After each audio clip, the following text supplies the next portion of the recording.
बेटा नेक्स्ट लिखना electrolysis of aqueous NaCl bye silver electrode Ag।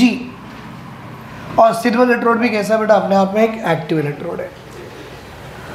अब देखो एक्वस NaCl है, ऑब्वियसली सबसे पहला तो यही होगा कि NaCl by passing a current through the NaCl, मतलब the process called as electrolysis we are getting the two oppositely charge ion, right बेटा, एक Na प्लस आ रहा और एक Cl माइनस आ रहा। एक्वास है ऑब्वियसली वाटर मॉलिक्यूल भी होगा, वाटर मॉलिक्यूल की भी इलेक्ट्रोलाइसिस होगी, what we got H plus and then we are getting सब में 2 लगाना है, क्योंकि अभी अब तक के सारे प्रोसेस आप सीख गए, हमको 2Q लगाना है। और सबसे पहले रिएक्शन होनी का है बेटा एनोड। अच्छा एनोड किसका है? सिल्वर इलेक्ट्रोड का एनोड है। देखो इलेक्ट्रोड का एनोड है ना, तो एनोड भी सिल्वर, कैथोड भी सिल्वर।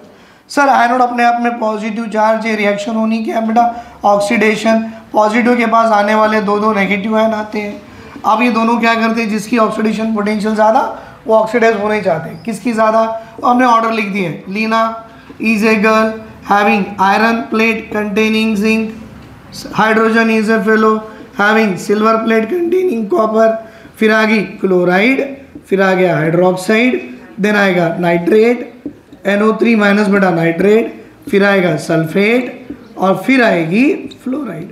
सर ऊपर से नीचे आए तो Rp बढ़ती है और नीचे से ऊपर गए तो OP भी बढ़ती है। तो हमको यहाँ पर क्या देखना है, ऑक्सीडेशन पोटेंशियल Cl माइनस और OH माइनस में ऑक्सीडेशन पोटेंशियल Cl माइनस की ज़्यादा है। लेकिन देखो इलेक्ट्रोड आपका सिल्वर है ना भाई, तो तीनों में किसकी ऑक्सीडेशन पोटेंशियल ज़्यादा? सिल्वर। तो बेटा ये दोनों आयन का लेना देना नहीं रहता, ये जो इलेक्ट्रोड है ना एनोड पे, यही इलेक्ट्रोड जो एनोड वाला है वो अपने आप में ऑक्सीडाइज हो जाता है। देखो सॉल्यूशन में चले गया बाय लूजिंग 1 इलेक्ट्रॉन। अब उसके बाद रिएक्शन कहाँ पर होनी है? Sir reaction take place where at the cathode. Sir cathode कैसा है? वो भी सिल्वर का ही बना हुआ है, नेगेटिव चार्ज होती है। क्या होनी बेटा यहाँ पर? रिडक्शन।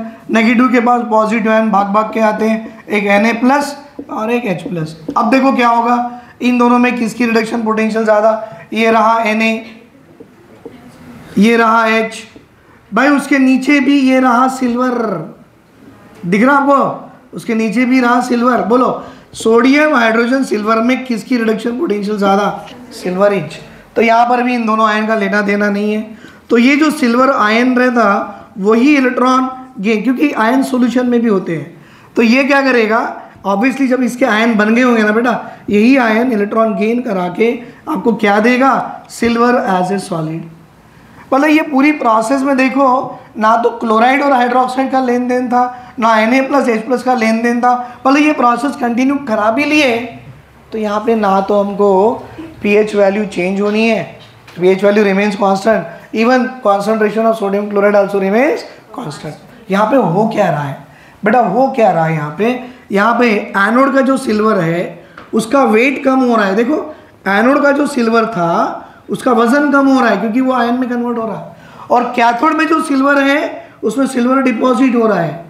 मतलब ये पूरी प्रोसेस जब करवाते हो तो व्हाट हैपन बेटा, what is that, the weight of Ag from anode, anode पे जो आपने Ag लिया ना बेटा, the weight of anode from the weight of silver from anode what happen, decreases, but at the same time the weight of silver which we have taken at the cathode, ऐसे लिखे ना, weight of silver at the anode decreases but weight of silver at the cathode, उसका वजन अपने आप बढ़ता है।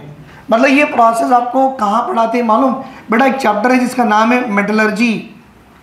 Metallurgy मतलब एनसीईआरटी में किस नाम से जानते हैं मालूम, general principles of isolation of the metal. उस मेटलर्जी में, इस मेटलर्जी में बेटा this is a process use for refining of the metal.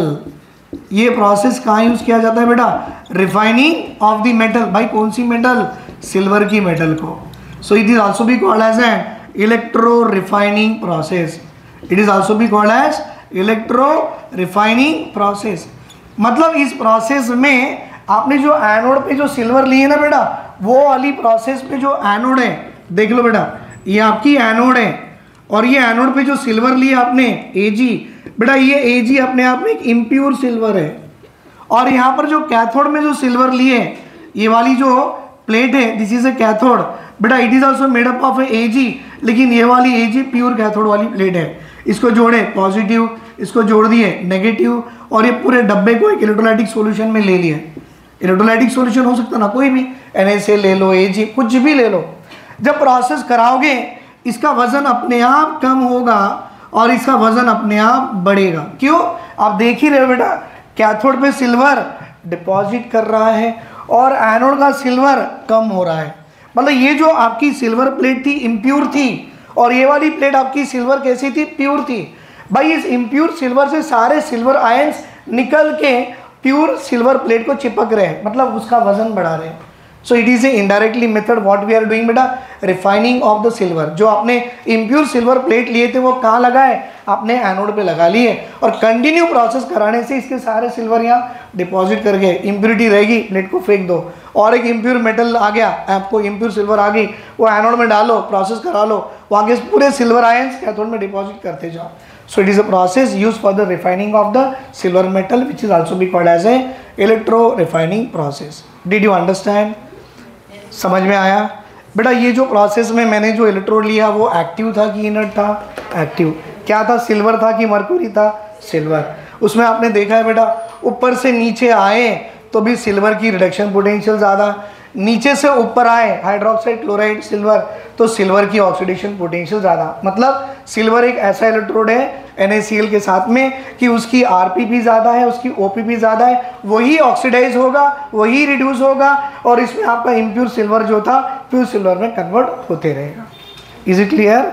बना लो बेटा ऐसे। अब हम क्या करेंगे, इस प्रोसेस के मैक्सिमम जितने भी क्वेश्चन है ये वाले हम लोग सॉल्व करेंगे, राइट? बना लो इसे।